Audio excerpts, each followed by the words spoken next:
Welcome to another episode of We Don't Die. I'm your host, Sandra Champlain, author of the international bestseller called We Don't Die, A Skeptic's Discovery of Life After Death. An invitation for you, and if you're a regular listener, you've heard me share this before, but there is a big afterlife conference coming this September 15th through 17th, 2017 in Scottsdale, Arizona that I want to invite you to.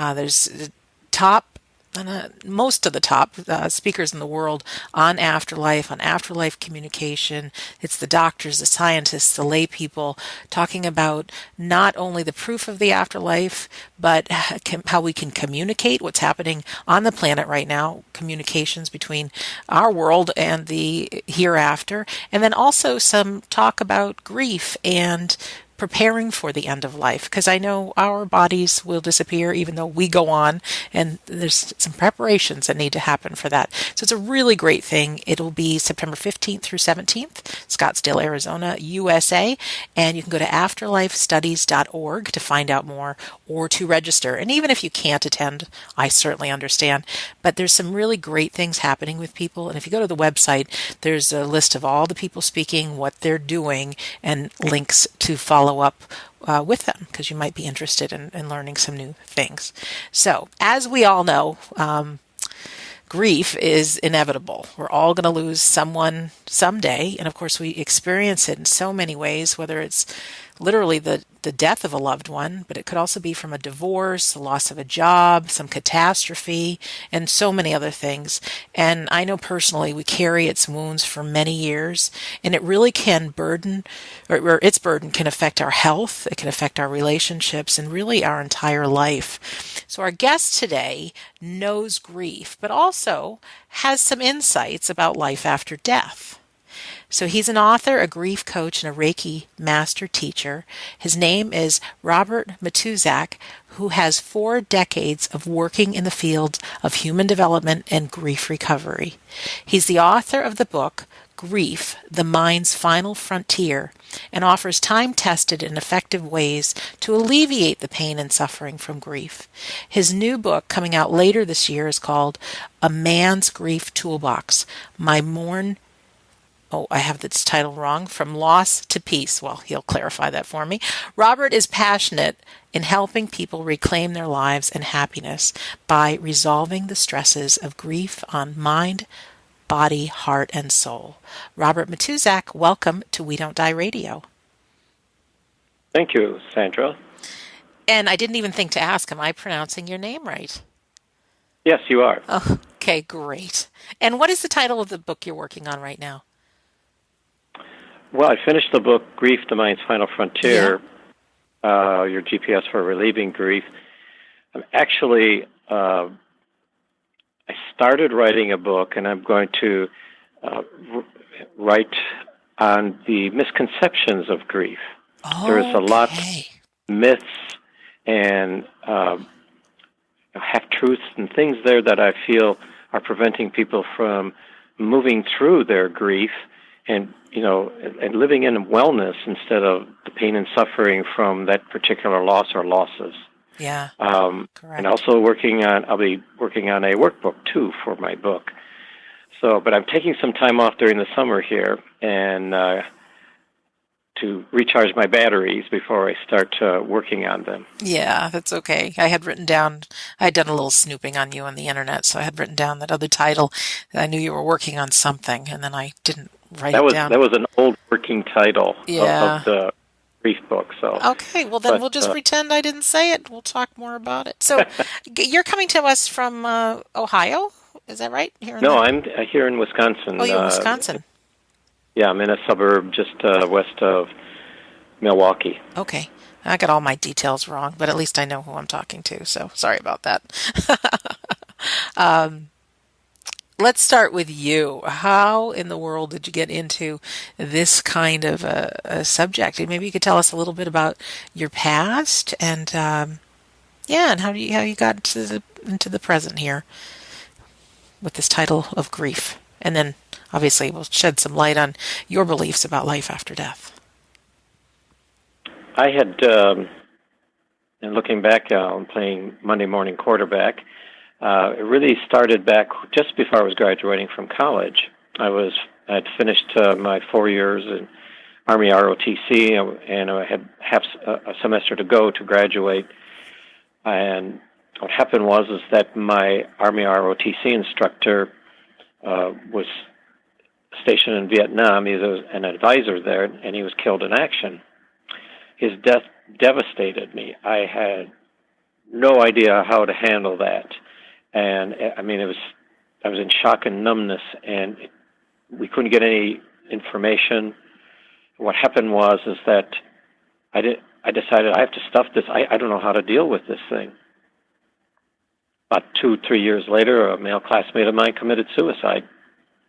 Wow. Caught me off, picked me off base, and again, did not know how to deal with it. I didn't have any tools over there to help me through the grieving process. So I carried those 2 wounds for 4 decades, and the only time I started to address it was when I was writing my book. And in the meantime, since that time, I lost my wife to breast cancer, and 10 months after that, my job was downsized where I was working. So, and then I had a series of other types. I had, in all, 10 major grief events that, caused me loss, and I had to find a way to heal them. And what happened was the loss of my wife was so strong that I felt like I was wandering the desert of grief there for 20-some years until I found a way to heal that. And I was actually, doing some Reiki on somebody, and took them through their process. And I looked back afterwards, and I said, I think I can use this on myself. So I started applying that same process.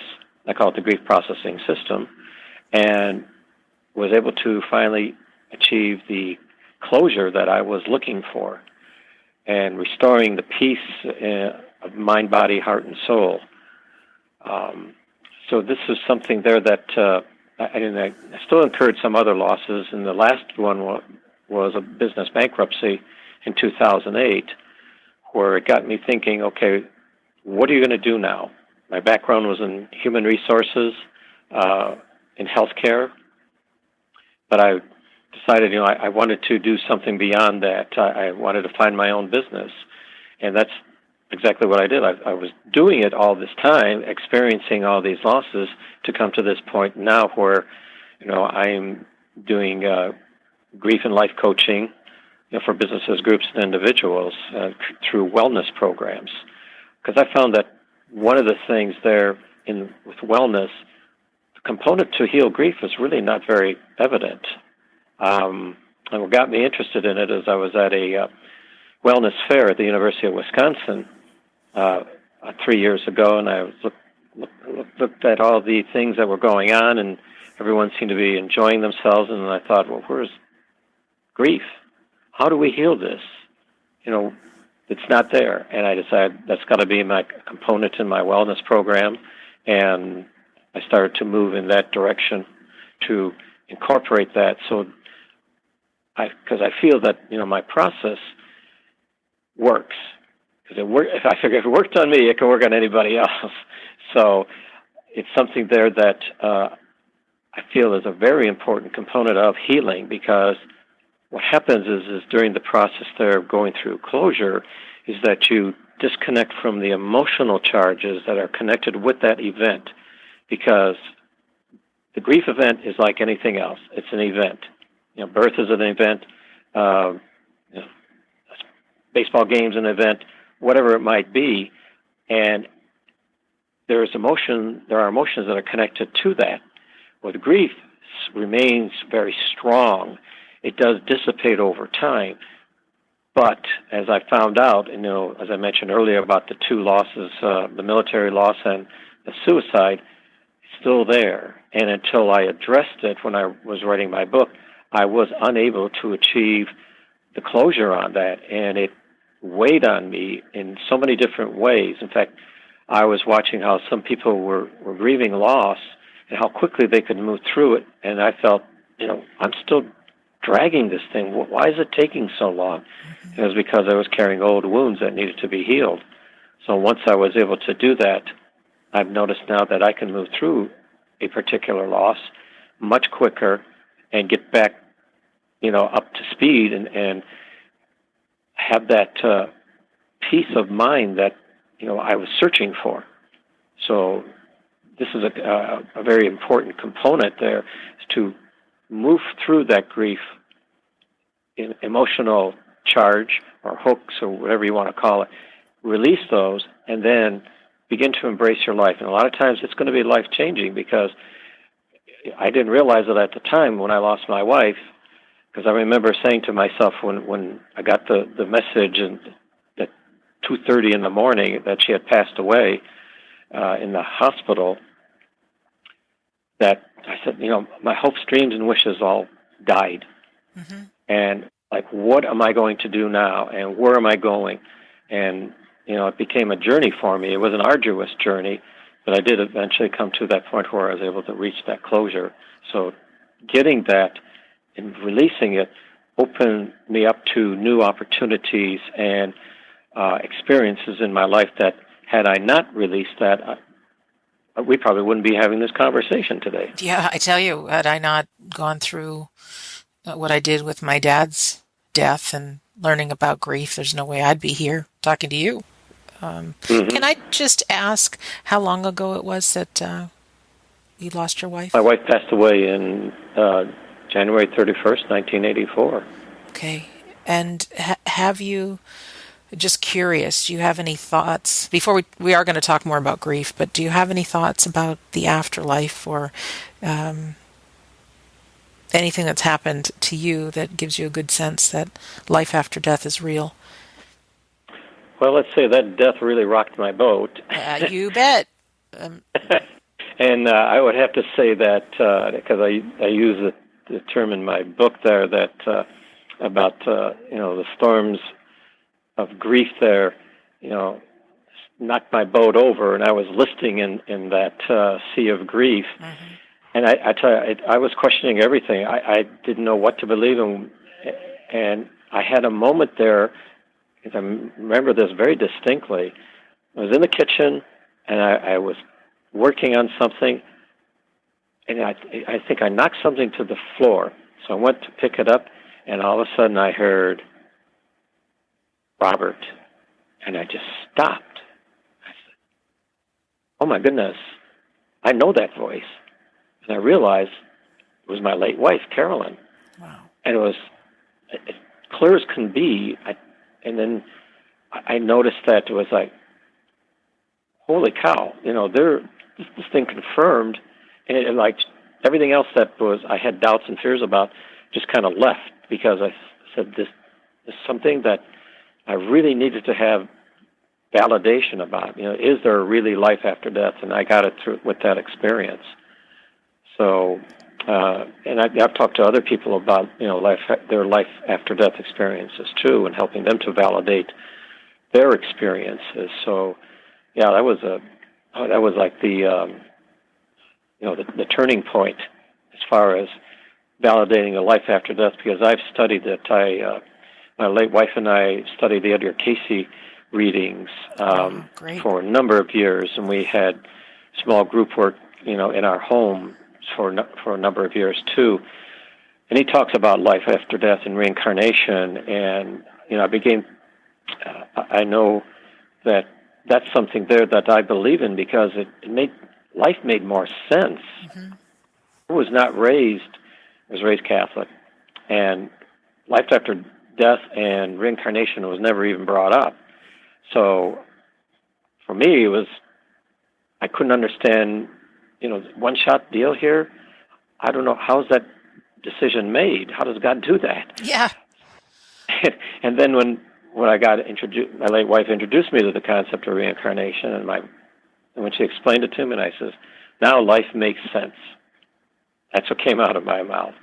Finally, it was like this huge burden was lifted off my shoulders, and I was able then to kind of move into further study of it, and also, deeper spiritual truths as a result. Yeah, So, there is something. Thank you for sharing that story. For each one of us personally, I think believing in life after death doesn't solve the question of grief, but it definitely helps to have like your own personal experience that you feel your loved one is still with you, and it's comforting. And I do know from a little bit of my research and even my personal experience that it, like you said, it just helps you get back on track with life. And so if we can deliver not only a reassurance that this life isn't all there is, and we get to see our loved ones again, and then add to it with your information on grief and really helping people, it really gives the possibility of transforming and becoming almost a whole new you, that sort of thing. yes, Yeah. So, definitely. you want to talk some about grief now, and maybe some of the what you know about it, and anything that might help comfort us today, because there's no doubt in my mind that there's many listeners right now that are deep in the throes of grief, and it really can seem that we'll never come out of it. We hit our all-time lows in pain and suffering. Oh yes, I've been down that road too many Many times there. times. Yeah. Yeah, it's something there that it took me a while to have that component of life as really something there that it's there and recognize it and then deal with it effectively. I've even back in my business career when I was in human resources, I was always concerned about how people deal with certain issues that affect their performance at work. Of course, grief was one of them. But as I move forward through my own experiences and then come to writing the book and publishing it, I found out that grief is a tremendous stress, on the individual. First of all, it comes sometimes without notice. And even, I remember my wife passed away, I saw her in declining health, but there was always a part of me saying, she's going to make it through, everything's going to be okay. And then, I got that phone call there. I was just crushed. Yeah. I didn't, I reeled from that thing, and then I had to go do the toughest thing in my life at that particular time, was go tell my two stepsons that their mother had just passed away. And that was, that was just, hard to do. I can feel that yet. Yeah. But because I look at us, as in life, we're progressing on life's journey, and then all of a sudden a grief event happens. It could be a wide range of different things. It isn't necessarily, the death of somebody, but it can be something there where, loss of a job, a fire catastrophe. I even put in sexual abuse because I went through that myself, and I know what it is to experience that type of a loss. So you're down in the valley of the grief, and it's how do you get out of this thing, and how do you resume a so-called normal life again. And the stress that we carry from that, we usually internalize it. I mean, at least to some degree. And I found that I internalized my first two losses, and the losses I was talking about in Vietnam and the suicide, those were the first two losses outside of family. I mean, I came from a large Polish family that weddings and funerals, bound, so get used to that. But then here were two people that were, very important to me in my life, and then they're gone, and I don't know how to deal with that. And I stuffed my feelings because back then, that's what the men did. Yes. So I carried that thing, and I, when I was writing that chapter, I took a look. I said, what was the effect of that suppressed grief on you? And I have a laundry list of stuff there. sometimes restless sleep. I had GERD, a lot of self-doubts at times, sometimes impetuous decisions that afterwards I went, why did you do that? And other things too. And once I then was able to finally clear that, then I've noticed that how much more peaceful my being was. And, the peace of mind that I was searching for decades there finally came, and I was able to look at life differently. I'm planning my life as where I'm going and what I'm supposed to do, and I realized, I really felt that I was put on earth here to help people through their grief, to coach them through it, so that they can go and move to that level of excellence, or some say genius, and do what they're supposed to do here on our earth and help the rest of mankind. And this is what I want to do, and I am doing it. Yeah, and I know it takes sometimes hitting rock bottom and despair and all that, many different things that you've had lost and you've had grief over, but that's what makes you the best teacher, because you've been there and you know that there's a way through it. Mm-hmm. So I'd much rather listen to you than somebody who's just, I don't know, lost something and all of a sudden has got the next scheme on, I can help you. I mean, I want to hear somebody that's been there before, like really been there. Yeah. And the other reason too is I just, being a businessman too, is I looked at the research there about the cost of stress to businesses. The World Health Organization in 2011 did a report, and this is just for the United States, that annually over 300 billion, that's a B in billion, is lost to stress annually. And I'm going, wow, what chunk of that is, grief? Yes, exactly. Estimates of grief about $75 billion. I think it's much more than that. Sure it is. Because it's, there's a lot of it that it's manifested through, not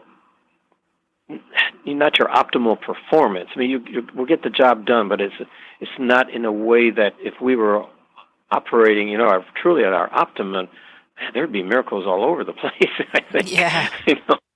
So it's something there, is that what's it costing you to hold on to that grief, and do you really want to be in the pain and sorrow around that event, or would you rather be in the joy and peace of mind that you really are seeking? And so that's one of my focuses, to help people take them from the pain and suffering, and sharing with them. Yeah, I know what that's like because I've been through it. The things that you mentioned, despair and loneliness and other things there that weigh heavily on us in such a way that we need to release, so that we can move into the optimal performance of living life the way it was intended to be, and to be a contributor to society and also to our family, to be able to, relate to them in a very wholesome and loving way. So that's important to me too. I know family's always been important to me, so it's something there that I want others to have those positive experiences too. Yeah, well, I'm sitting here on my couch and my eyes are filling with tears because I realize, it's not only a death of a loved one that causes grief, it's loss of many things. But, you have a divorce, and it just hit me, loss of relationships. When my dad died, I'm one of many people that had arguments with my siblings, and not that we meant to, but we lost, I have a brother and sister that have been out of communication with me in the last 7 years since Dad's gone. And so it feels as if there's still a open wound there, because they're still alive. It's one thing when somebody dies and they're gone, and some people don't, sometimes we die inside, and we can't continue living, and we don't, or we live these shut-in lives. But I'm just really interested that there's hope, because I'm just as human as anybody, and I do the best I can. And 99% of these conversations, I mean, I'm right in them. I'm looking for information for myself and my life too. So, where do we start here in healing? I mean, what do we need to know that can help us? Like, how do you even coach people from where they are in the deep grief to giving them hope that there's another side to it? What I found is that I usually work with people who've had about 6 months of experience with the loss, and sometimes, and especially with people who've had years of it, where they're not satisfied with their life. They complain about the loss of somebody, and their life doesn't have meaning anymore. So I do an assessment. In fact, my whole first session of coaching is an assessment of where they are. It's an adult stress life test, and it's gives me the information, as their own experiences, and then identify which ones are, squeaky wheels, as they would say. It could be, in fact, I've already, had people go back to their childhood where they were bullied, and that, they had that wound, they never healed it, and it still impacted them to the present day. Yes. And them to address that, and heal that, and then go on and moving to other areas of loss. One of the things I mentioned about what my business addresses, and it's the stress that can be caused by, work-related stress, burnout, exhaustion, of course, deaths of loved ones, people in the military. You mentioned earlier divorce and relationship breakup, catastrophes, suicide, PTSD. I went through PTSD. I didn't even know I was going through PTSD. I was talking to a friend who was in Vietnam, and when I was describing what I was going through with the loss of, his name was Major Jackemeyer, he told me, he says, "It sounds like you went through PTSD." And I tell you could have knocked me over with a feather. I had no idea about that. Then I realized, I went the same thing with my life. My wife passed away. Yes. My dad, the same thing. I was traumatized by these losses. So I was like knocked down to my knees. I felt knocked down on my back, and had to pick myself up by my bootstraps, as they say, and start moving again. Those were really hard. Yeah, many people, Robert, and I know you probably know this figure, but our servicemen and women in the United States, there's a statistic of, I think it's 22 suicides a day from people that have left the military, and I can't help but think it's not just people that were on the battlegrounds, and I think a lot of it, PTSD, yes, but grief as well. And what you're doing is so important, because if we can educate people beforehand and during, I think, I know lives can be saved. Oh, absolutely. Absolutely.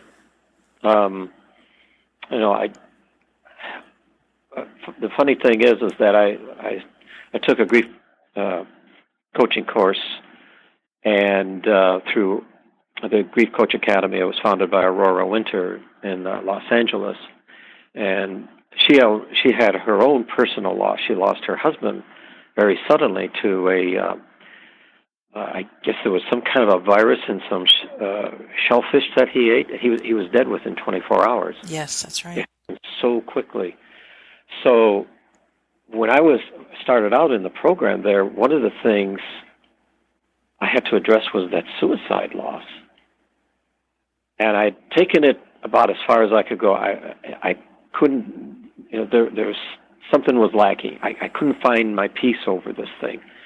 And she had a process there called the Peace Method. It's an acronym, for the steps in the process that helped me through. So I've, incorporated that in my work along with some of my own experiences to help people to be able to move through this healing and move through it safely, but also quickly. Because there's a lot of fear about people, I'm going to have to go back and relive all that pain and suffering again. So instead of them saying, okay, let's do it, they put up their wall, close the door, run away. And it's what I found is that, it's almost like,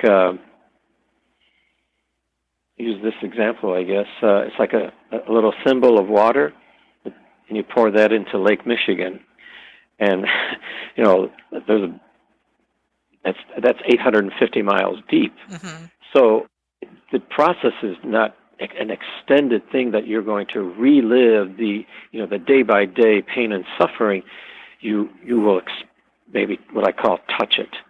And then you're able to move to the next step where you can start the process of reconciling it and healing it and then releasing it and getting that closure that you're seeking.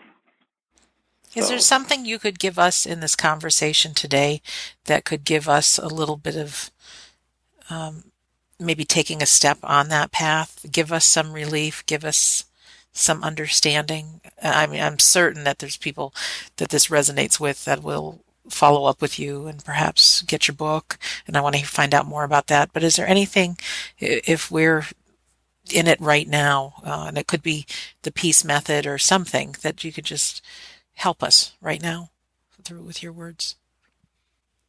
I would say the very first thing is that you have to accept the loss, whether it's death of somebody, loss of job, whatever. It's because that until you do that, you cannot begin the healing process.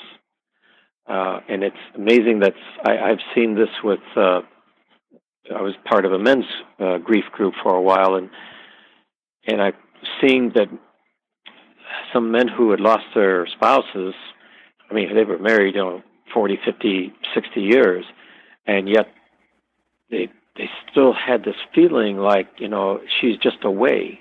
Yeah. And even though, they were there at the graveyard, watch the casket go down, and this is something that once you say, okay, I accept this loss, and now I want to, heal, and have the desire to heal that loss. The strength and the will to do that is very strong in all of us. And it can overcome the fear of death, of your own death, of grieving, whatever it might be. We're strong enough as human beings with our own willpower to move through whatever we need to do. I just got the flashback of where, there was a car accident and the woman rushes over to this car and she just picks it up and they removed the child that was underneath it. Yeah. Just because, she was there in the moment, she had that strength. We all have that particular strength. We don't need it to heal grief, but we need some of that to allow us to, proceed on the steps to do that. And then recognize that, you're not alone in this process, too.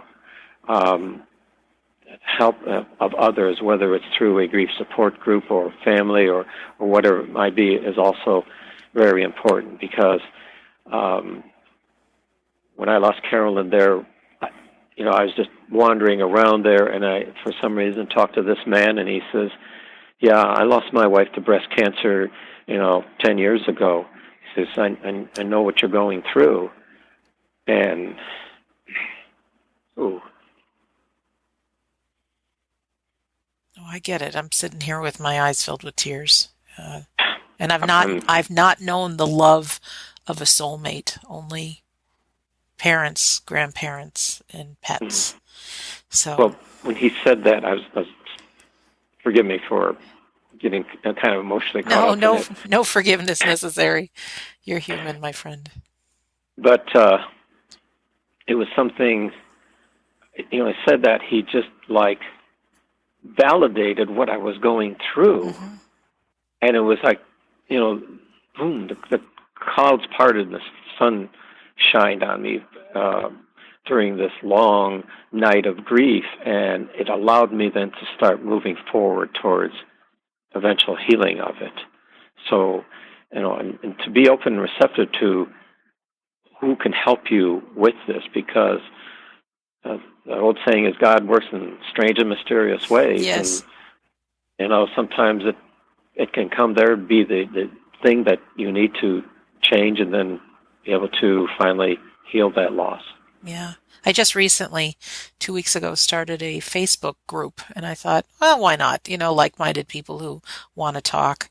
And if anybody's on Facebook, you can type in "We Don't Die Listeners" to find it. But the reason I'm sharing it is because I think as human beings, we can feel very, very alone in our grief. And what's been showing up in some of the conversations is people saying, I've lost my child, or this is my experience, and really being generous and having a fear of sharing, but then being vulnerable and putting it out there, and then having other people say, I've been there, and just seeing these, and even though it's not on the telephone or face to face, just to have people say that I've been there. And these are some of the things I did, and I'm here if you want to talk. And there is light at the other side of this. May not feel it right now, but so important that you feel that you're not alone. Yeah. So important. Absolutely. Yeah. A very key component of the healing process. Yeah. Is there another component you can give us? And then I want to ask you another question. Okay.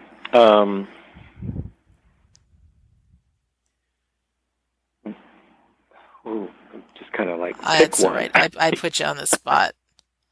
It comes out as self-care. When you're going through this process, the stress from the grief can be overwhelming, and I emphasize this with in my book about being kind and gentle to yourself. Take care of yourself. Get out into nature. It's one of the best things to help you to, clear your mind and refocus so that the grief won't be so overwhelming. Diet, exercise, and recently hydration. Water is very important because it is a natural detoxifier. We are spewing out all kinds of toxins during this particular process, so we need to flush it out of our system. And if we don't get enough water, it's going to inhibit the process, and it's going to make it even worse. So I would say, the self-care diet, exercise and hydration are real key components, just on that physical level, because it affects mind, body, heart, and soul, in that. Because all you have to do is go back to eating a junk food diet, and I'll tell you, you'll go down, you'll be in the throes of grief real deeply, and then you've got to extract yourself back up, and that makes it only harder. You mentioned water, Robert. I know that there's been studies done that the tears that we shed during grief are of different chemical makeup than our normal tears. So there is something being released. I mean, it is different. And so the hydration, yes. And even when you mentioned the acceptance step and now being open and being willing, because I've had 180 plus hours of interviewing people about the afterlife in all kinds of ways, it's really interesting that one of the first steps in people contacting their loved ones, or, we believe we have angels and spirit guides and things around. But the thing is we have to be willing to ask for help, ask for support, let people know we need it, we're ready. So both people that are visible and invisible, when we set that intention, when we can say a prayer over it, and whether or not you believe in any of this, try it. Act as if, they always say put a smile on your face for 30 seconds and you'll feel better. It's the same thing. Say a prayer, talk to your loved ones, and it is amazing what happens if you're willing to look. So and they hear you. Yeah, they do hear you. Yeah. And I'm passionate about helping people through grief and helping people know that their loved ones are with them. And then ultimately, this is the question I wanted to ask you, because I feel very strongly that once you believe in the hereafter and you can see, grief can crack us open, but there's a new you, there's a new life that can emerge, and I'm out for us to each have a great life, each one of us, to really, if we don't die, our life must be for a reason of some sort, and to really play full out and use it while we have it, because there's a reason we're here. But maybe you could just shed some words on the new you. You had said that you had studied shamanism and you had some beliefs regarding this emergence of a new you. Could you talk a little bit about that? Sure. My dad passed away in November of '88, and that was a very hard death for me to handle. He got me into golfing because I got excited about it, and he gave me Ben Hogan's book on the 5 fundamentals of golf, and then I, went through that, and we were golfing partners too for a while, until his, health was starting to fail, and he was unable to do that. But when he passed away there, it just knocked me on my derriere, and it was like, okay, what's going to happen now? Right.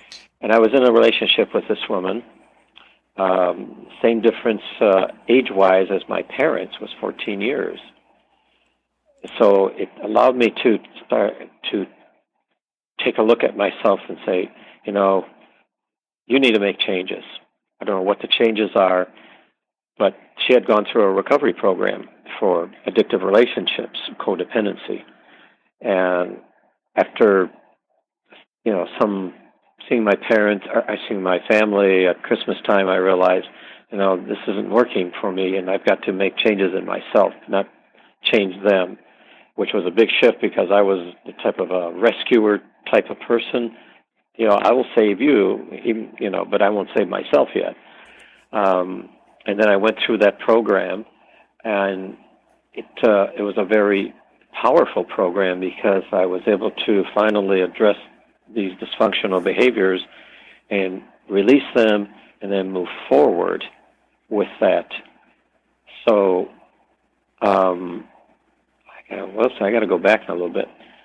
When my wife passed away, the year afterwards, all of a sudden, I had on the day before the 1-year anniversary of her passing, for some reason I did some journaling about her last 24 hours of her life. And I wrote profusely there, and tears coming down my face, and I thought, well, it was real hard to do that, but I woke up the next day feeling better. But 2 weeks later, I woke up one morning, and my neck on the left side was stiff. It felt like it had a rebar in there. I could not turn to the left side. And I tell you, when you're driving your car, and you got to look in that rear view mirror over there, I had to shift my body. That's how stiff it was. Wow. So went to the chiropractor. He fixed me up, and somebody suggested to me this osteopathic process called craniosacral therapy. I got relief on that, and then someone said, I know a lady that does Reiki. And I go, oh, what's that? They explained to me what it was. I made the appointment, and eventually she became my Reiki Master Teacher, and she, gave me the attunements for me to grow in Reiki work also. But she spent she told me 2 hours on the table there with me, and really worked to help me to release all the pain and sorrow and that I was carrying, not only that last year, but before that. Sure. So then after going through the program, going through that, it was 5 years later, then in 1990, that I decided it's time for me to do something about myself spiritually. And I went through it's now called the Mankind Project, but at that time it was the New Warrior Project. It was a weekend of work by men for men to help them move into to manhood. And this is something that the indigenous people of the earth have been doing for who knows how long. Long time. Yeah. So I went through that, and then the next month I had a past life regression, and that opened me up to the shamanic practice. And then the next month was Reiki 1. So I had 3 months in a row there of very profound, spiritual experiences, and they got me on the path. And then it was me studying Native American spirituality, and then every book that I could find virtually about shamanism, whether it was, I remember reading one on Native American spirituality. In fact, the first book I read was The Way of the Shaman by Dr. Michael Harner, who founded the Foundation for Shamanic Studies, which is, going on today. And it was about, the Native American and the, I think, South American Indians there who were, studying with the shamans over there and what they did, explaining the process. So I got more interested in it. I was reading one in Siberian, Mongolian, and I've read about South American shamans, if I get the name right, the Incas and the Mayans, and Laita, Laika. I wouldn't know. Yeah. So no test for me, yeah. Yeah, so, and then I continued, with anything that came out, and then I started to do the journeys that the shaman does. And got into doing power animal retrievals and soul retrievals, and finding that this was a good tool to use with my Reiki work too, and helping other people, through their grief events. Before I realized that I was able to help people through grief events, and but it was something there that I found was something that resonated with me, and that this is something that it's a path and a commitment to live a particular lifestyle, because the shaman in the indigenous tribes was the healer, the medicine person, the weather person, whatever. The tribes relied on the shaman, and it could be either male or female, to guide them, in life's journey.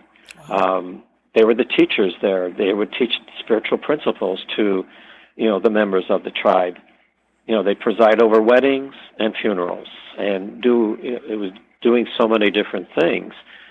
Now, it's evolved into people now who are practicing the shamanism. It might vary with what they're doing in there, but this is something there that I've incorporated their principles. And in fact, this one particular book is called The Power Path by Dr.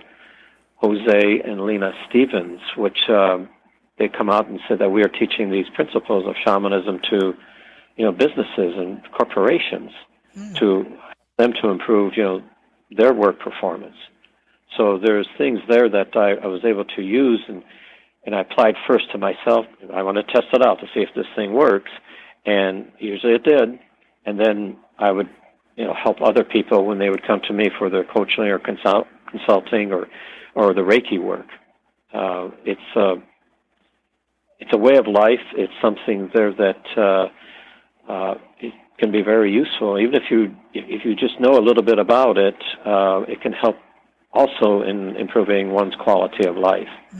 Was there any thing that you learned or experienced with these tribes or the shamans about the death of something, and maybe needing death to begin again or anything along that line? Oh, yes, they deal with the afterlife, definitely. Because sometimes what they do is they take this, what they call a shamanic journey, and they go to what they call one of the three worlds, the upper, lower, middle, or lower world, and they will sometimes go to meet with the person who has passed over and have conversations and bring it back to the person that they've been working on. And, sometimes I've even had messages come through me during sessions from people on the other side, relatives, to assure them that they're doing, the person is doing all right. That's all. They're part of the grieving process, but and give them some tips there from that family member to help them ease their pain. So that's pretty great. So That's pretty great. The one thing I want to share this with you too. About 4 years ago, I lost my Reiki Master Teacher. She died suddenly, and it really knocked me for a loop. I reeled from that one because I've known her since 1985, and over 30 years, and then all of a sudden, boom, she's out of my life. But as I eventually was able to use my process to heal that, and I remember walking in one time into the house we were doing what they call a Reiki share, where it was Reiki healings for the Reiki practitioners that she had started and her husband is continuing. And I saw her picture over there.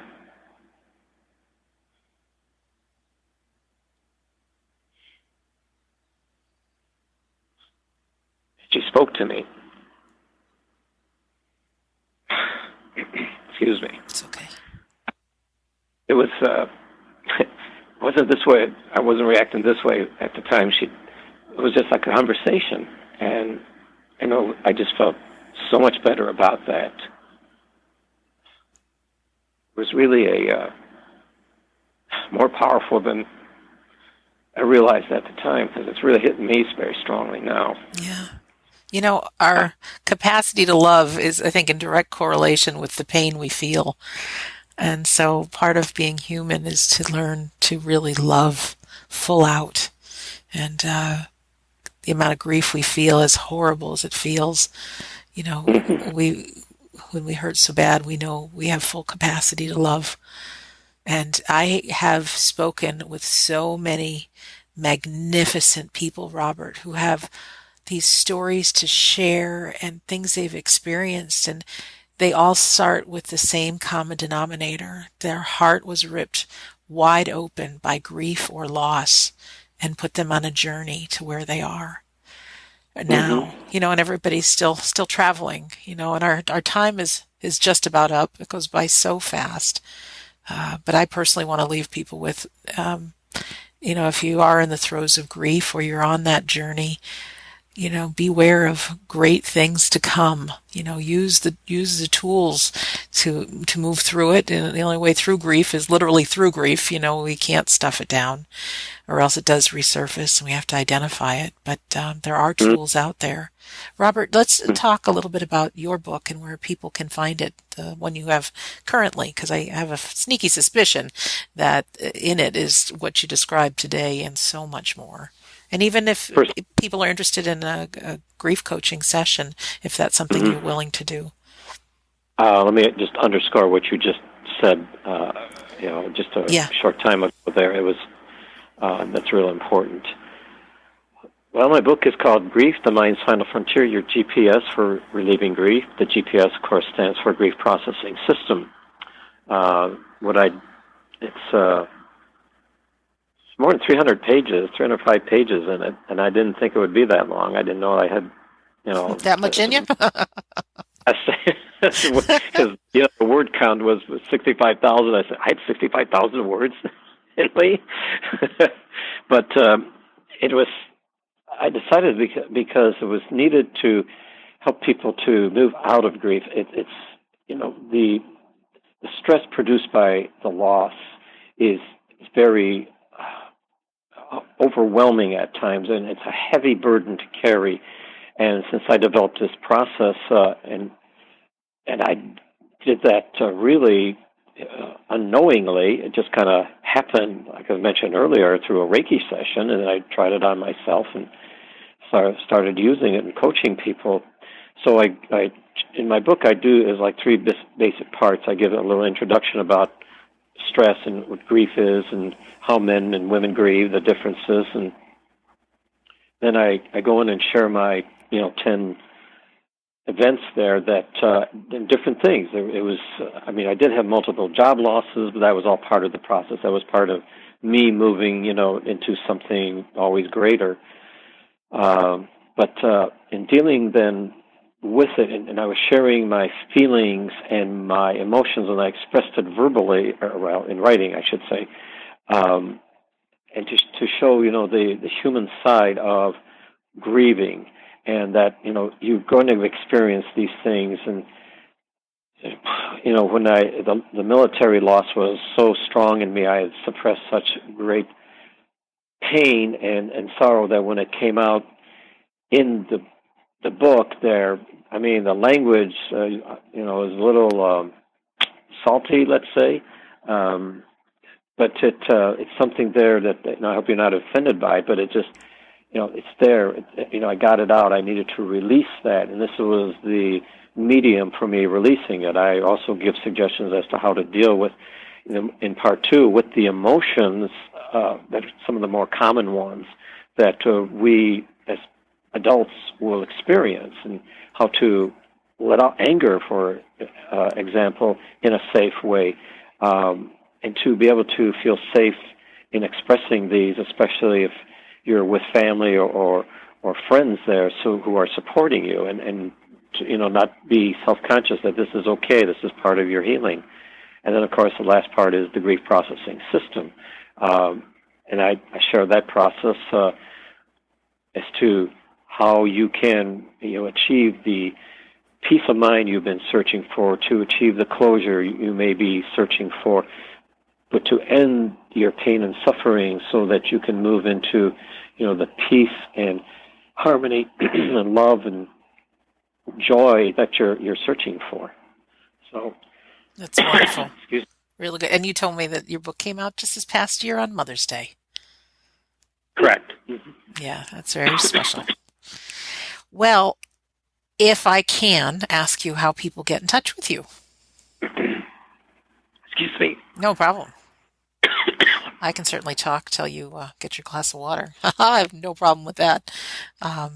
In fact, I'll just let our listeners know that our home base is WeDon'tDieRadio.com, and there's, 190 episodes by now of great interviews that make a difference. And you can click on the Insiders Club, and I don't send you any spam emails. Don't worry about that. But you can have a free read of my book, We Don't Die, and lots of information there. And also, I have an audio that I recorded, 70-minute audio, called How to Survive Grief. Robert and I both feel very, very passionate about helping people through grief and giving life again, and which is so, so important. So, Robert, how do people get in touch with you? Excuse me. My website is Orion, ORION, CONSULT, CON Consulting, CONSULTING, LLC.net.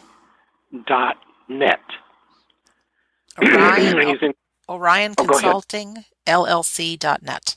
Did I get that right? Correct. Okay. Yes. So, you've explained, lost my voice there. That's all right. We've given it a workout this past hour. That is true. It's all that air conditioning. That's what my grandmother would say. Well, we got some hot weather up here. I know. But, yeah, the website will explain more about me, what I do. You can contact me, at this particular time through email or my phone number. And if you would be interested in a coaching session or, assessment, just give me a call and we'll set up a time. I will be putting in a calendar so we can do that very shortly, too, make it easier. Wow. Well, I thank you very much for your time, your inspiration, your wisdom, you so authentically and vulnerably sharing your journey with us. And really, truly, I appreciate your words very much. Thank you. Thank you for having me on it. I really feel honored and blessed and grateful to be on your show, and I know you're doing fabulous work yourself. And I wish you the best in continuing that. And thank you for being patient with my voice loss there, too. That's all right. No problem at all. I do know that people need people, and you and I and just so many of us, we really come from a good place. When we have the intention to serve others, it just seems like our life falls into place.